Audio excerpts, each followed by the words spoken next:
Maestra Alma, para ti, ¿qué es el teatro? Ay, para mí, el teatro es como una tormenta poderosa, bella y conmovedora.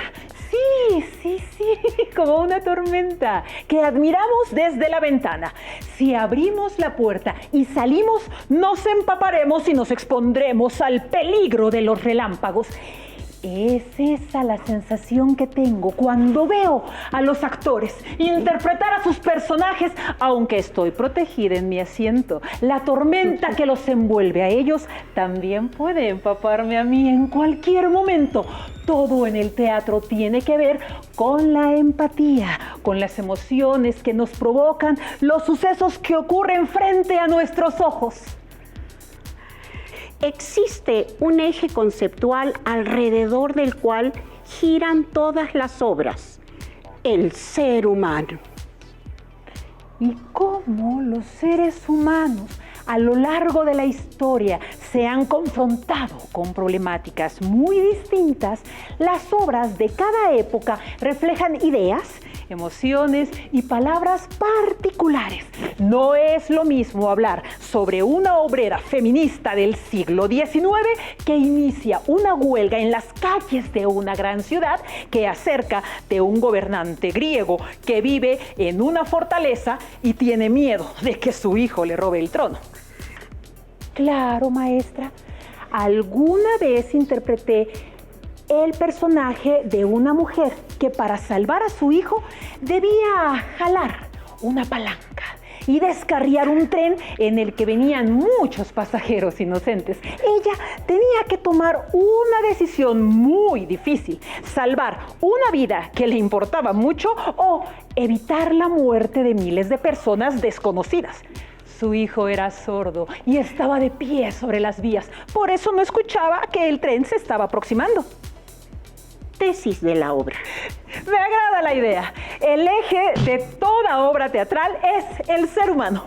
Claro, yo creo que justamente por eso nos gusta tanto. Es la vida misma y uno va ahí a chismear, justo para ver lo que le pasa a los otros.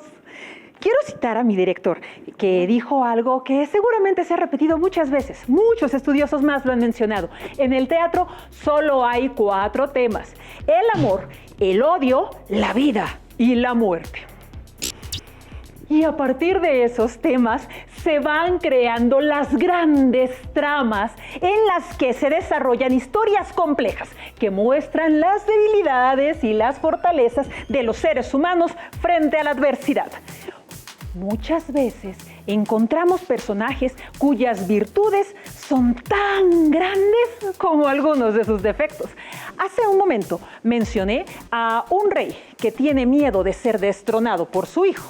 El rey le pide a un mensajero que se lleve al recién nacido al bosque. Pero el mensajero se conmueve y abandona al pequeño sin hacerle daño. Años después, el príncipe Edipo, que no sabe que aquel rey es su padre, pelea con él y lo mata.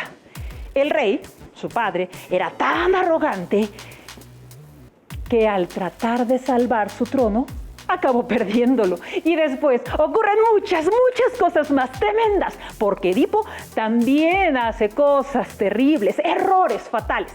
Esta obra griega la escribió el griego Sófocles. ¿Cada obra aborda un solo tema?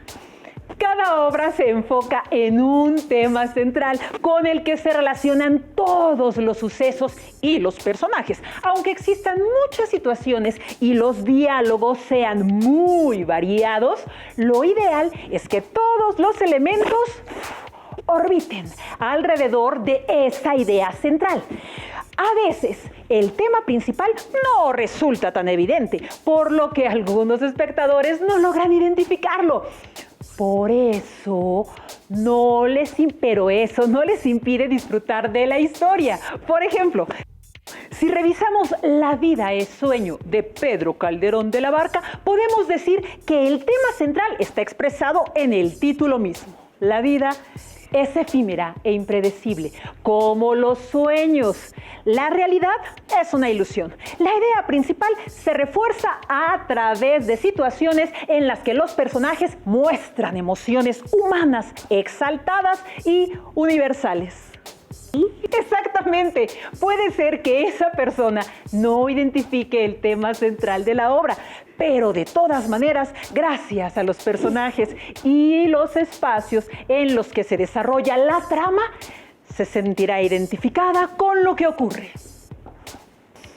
El director de una obra te envuelve, te enamora, revela algunas emociones que quizá no estaban originalmente contempladas en el texto. El director es un gran artista que a través de la representación teatral ofrecerá su propia visión y revelará el punto de vista que tiene sobre el tema central de la obra. Para descubrir el tema de una obra, hay que entrenar un poco el ojo y la oreja. Es muy divertido escarbar en cada uno de los elementos que se presentan frente a nosotros y desenterrar el misterio que el autor y el director escondieron en lo más profundo de la obra. Cualquier persona puede hacerlo. Sí, porque como lo mencionamos, el teatro habla sobre los seres humanos. Si ustedes revisan sus propios recuerdos y descubren que hay situaciones que se parecen a aquellas que la obra muestra, lograrán resolver el enigma. Justamente hablaba de educar nuestra percepción. Y como sugerencia para ello, yo les preguntaría a las alumnas y los alumnos, díganme de qué trata la obra, pero díganmelo en una sola palabra. Que no nos digan si los personajes se enamoran, si se pelean o si se matan. Lo importante es que empiecen a buscar esa palabra clave. Odio, amor, traición, solidaridad, heroicidad, celos. Algunas personas confunden el tema con las emociones o los sentimientos que los personajes les transmitieron. Es importante destacar que si describimos, por ejemplo, el comportamiento de Iago, que es un personaje de la obra Otelo de Shakespeare, no estaremos hablando del tema, sino, una vez más, de la trama. El tema suele ser abstracto, por lo que mientras más experiencias y referencias tengamos, más fácilmente podremos identificarlo. Es decir, si ustedes están atentos a las noticias, practican algún deporte, juegan ajedrez, leen novelas interesantes y aprenden datos históricos, podrán entender mejor el tema de la obra. Todo lo que ocurre en el mundo puede aparecer en el teatro. ¿Cómo distinguir el tema? Es un pensamiento abstracto. Como mencioné, para ubicarlo tenemos que separar las emociones que nos produjo la obra de las reflexiones que ésta generó en nosotros. Si a mí el personaje me cayó mal, si me quedé fascinada todo el tiempo mirando la escenografía, a lo mejor ni siquiera puse atención a la obra. A ver, quítale la emoción. Quítale si a ti te gustó o no te gustó la obra. ¿Qué palabra se repetía más? ¿O qué gesto se repetía más? Muchas obras pasan a la historia por una frase memorable, como ocurre con el caso de Hamlet. ¿Recuerdan la frase que el protagonista dice en el cementerio frente a la tumba abierta? Ser o no ser. Ese es el dilema. En ese diálogo se esboza una de las ideas centrales de la obra. El fantasma del padre de Hamlet se aparece para pedirle a su hijo que vengue su muerte. Hamlet se pregunta entonces, ¿soy o no soy soldado como mi padre? ¿Soy o no soy el enamorado de Ofelia? ¿Soy o no soy un asesino como el que mató a mi padre? Esas frases importantes, aunque se dicen solo una vez, se repiten a lo largo de la obra a través de las situaciones. Aquí también. Hay una obra que me encanta, en la que podríamos cuestionarnos mucho qué es el amor. Se trata de Medea de Eurípides. Medea está enamorada de un hombre con el cual ha mantenido una larga relación. Tiene varios hijos. Él la abandona. Medea decide cobrar venganza. Esta tragedia es muy impactante, puesto que el amor obsesivo conduce a Medea a cometer actos terribles. No voy a revelarles más. Será mejor que lean la obra. Solo les diré que en ella también se puede cuestionar el amor de una madre.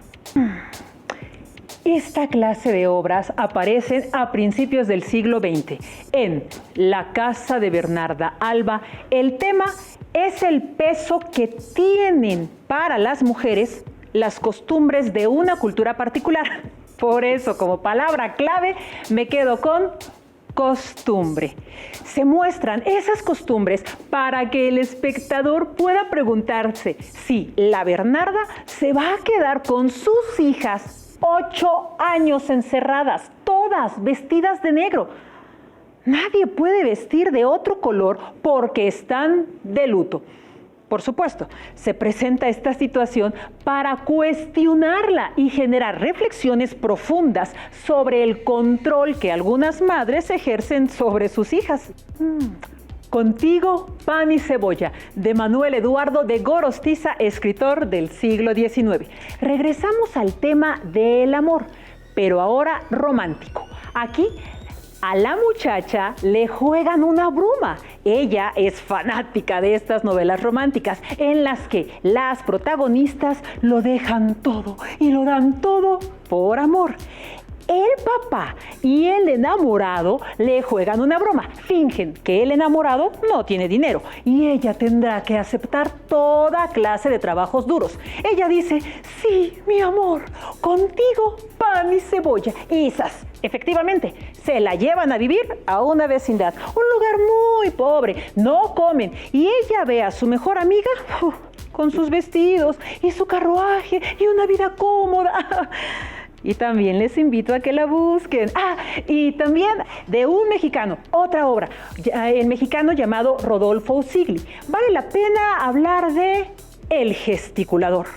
Presenta un dilema ético, puesto que una persona usurpa la identidad de alguien más y esto lo lleva a preguntarse si es justo transgredir ciertos límites legales y morales cuando se persigue un determinado fin. El protagonista busca la aprobación de su propio círculo familiar. El tema sería la construcción de la identidad. ¿Simulación? Imaginé en esa escena de Don Juan Tenorio, que además constantemente se representa en nuestro país por muy diversas compañías. El tema es por demás claro, ¿no es así? La obra que se presenta en nuestro país está basada en un personaje que existe desde hace siglos. Don Juan es la figura legendaria. Una ópera de Mozart y algunas obras del Siglo de Oro giran en torno a este conquistador que engaña a las mujeres y les arrebata su honra. Don Juan, quien ha jurado que jamás se enamorará, acaba prendado de una dama virtuosa, cuyo padre, después de morir, regresa convertido en un fantasma para llevárselo. Que el muerto le va a tomar la palabra.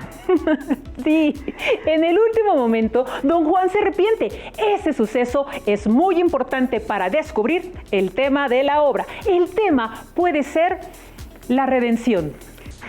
A propósito de crítica a la sociedad, El gorila, de Alejandro Jodorowsky, inspirado en un relato del escritor Franz Kafka. Es un monólogo que también reflexiona sobre los comportamientos absurdos a los que nos fuerzan ciertas costumbres sociales. Creo que tendría mucha vigencia hoy en día. Imagínense, pretender que un animal se comporte como humano. En este caso, el pobre gorila, quien después de varios tormentos se ve forzado a ser como una persona. Incluso existe el teatro musical, que tiene sus propias características. Es un espectáculo que cuenta con exigencias técnicas específicas. El canto y el baile son indispensables. Considero que hay una obra que muchos han interpretado, al menos un fragmento, durante la primaria o ahora en la secundaria. Vaselina. Y aunque solo se hayan concentrado en un par de piezas musicales, fácilmente entendemos la rivalidad que existe entre ambos sexos, pero también el amor juvenil. Una obra actual es Las terribles desventuras del Dr. Panza, un musical de Ángel Luna. La prensa dijo que transmitía un mensaje contra la comida chatarra, pero yo, al verla, pensé que estaba enfocada hacia la inclusión. Hay una burla hacia un personaje que no tiene una mano, pero esa burla genera una conciencia en el espectador. Hay que relacionarnos con los demás a partir del respeto y la inclusión. Las figuras parentales juegan un papel importante, pues son los padres quienes dicen que el niño no puede integrarse a ciertas actividades. Fíjense cómo otro tema de esa obra es la sobreprotección. El tema que me vende la prensa es el consumo de la comida chatarra. Sin embargo, después de analizar la obra, yo percibo que el de la inclusión y el de la sobreprotección están presentes. Hay teatro dirigido al público infantil y seguramente hay obras que las y los más pequeños identifican basadas en cuentos clásicos como Hansel y Gretel, Caperucita Roja. Pero son cuentos teatralizados. Su origen es la narrativa. En ese sentido, está todo el bagaje que dejó Andersen y se trasladó al tema comercial. El tema de una obra puede presentarse mediante varios niveles de complejidad y significación. El director debe entenderlos todos, pero no tiene por qué tratarlos todos con la misma intensidad. Tendrá que escoger entre esos temas los que le parezcan de mayor importancia, lo cual determinará el sentido de su producción. La claridad mental y la comprensión son las cualidades que deben acentuarse en el director antes que la intuición o los sentimientos.